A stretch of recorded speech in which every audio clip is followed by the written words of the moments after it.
इकरा हसन ने पहली बार दिया हैरतअंगेज बयान। जयंत चौधरी के बारे में सपा ने कही बड़ी बात, लगा दी मुहर, अब छोटे चौधरी को मिलेगी 50 सीट। रालोद के सिपहसालारों को बताया बरसाती मेढक।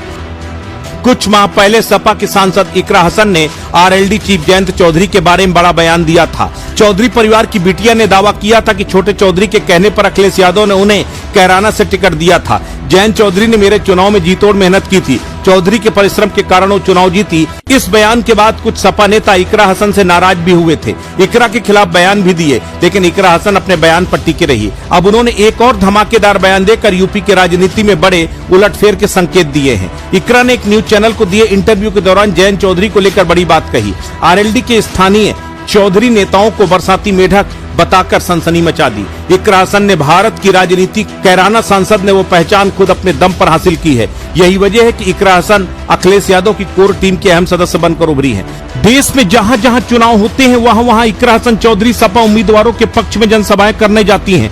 इकरा की रैली उम्मीदवार की जीत की गारंटी बनती है। इतना ही नहीं, जब भी किसी मुद्दे पर इकरा हसन का बयान आता है तो वहां मीडिया के हेडलाइन बनता है। इकरा के बयान पर डिबेटों का दौर शुरू हो जाता है। अब इकरा हसन ने एक न्यूज चैनल को दिए इंटरव्यू में एक बड़ा खुलासा किया है। इकरा हसन ने आरएलडी प्रमुख जयंत चौधरी को लेकर बड़ा खुलासा किया। इकरा हसन ने डंके की चोट पर कहा कि चौधरी परिवार से उनकी फैमिली के कई दशकों से नाते हैं।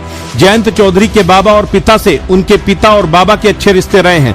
हमारा और चौधरी परिवार मिलकर क्षेत्र के लोगों की आवाज बनता आ रहा है। आज भी हमारे और जयंत चौधरी के बीच अच्छे रिश्ते हैं। भले जयंत चौधरी बीजेपी के साथ चले गए हों, वहां हमारा परिवार आज भी उन्हें अपनी ही फैमिली के सदस्य मानता है। इकरा हसन ने कहा कि उत्तर प्रदेश में आगामी चुनावों के गठबंधन में आरएलडी को कम से कम 50 सीटें मिलनी चाहिए। इकरा हसन का मानना कि पश्चिमी उत्तर प्रदेश आज भी जयंत चौधरी का दबदबा है, ऐसे बीजेपी को उन्हें 50 से ज्यादा सीटें देनी चाहिए। इकरा हसन ने बीजेपी पर निशाना साधते हुए कहा कि अगर गठबंधन में 50 सीटें नहीं दी जाती तो जयंत चौधरी का अपमान होगा। इतना ही नहीं, इकरा हसन ने आरएलडी के एक स्थानीय नेता के बयान पर भी बोली। उन्होंने कहा आरएलडी के नेता की कैराना में हैसियत शून्य है, वो खुद को आरएलडी के चौधरी बताता है। चुनाव आते ही बरसाती मेढक की तरह उछल कूद शुरू कर देता है। आरएलडी के इस चौधरी का कि दाल कैराना शामली में नहीं गलने वाली, इस पूरे इलाके में सपा की साइकिल दौड़ेगी। ऐसे में जान लेते हैं हसन और चौधरी परिवार की पश्चिमी यूपी में दबदबे के बारे में। दरअसल बागपत और उसके आसपास के इलाके में पूर्व प्रधानमंत्री चौधरी चरण सिंह के प्रति हमेशा से सम्मान और निष्ठा दिखाई है।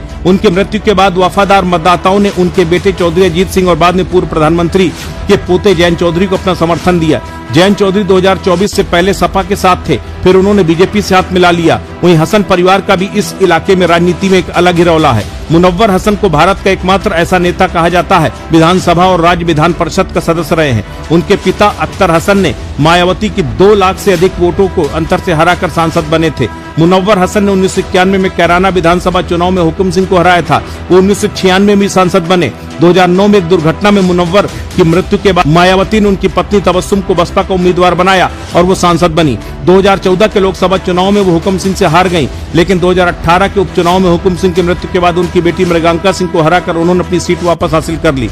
2024 के लोकसभा चुनाव में कैराना से इकरा हसन सांसद चुनी गई, जबकि 2021 में उनके बड़े भाई विधायक का चुनाव जीते।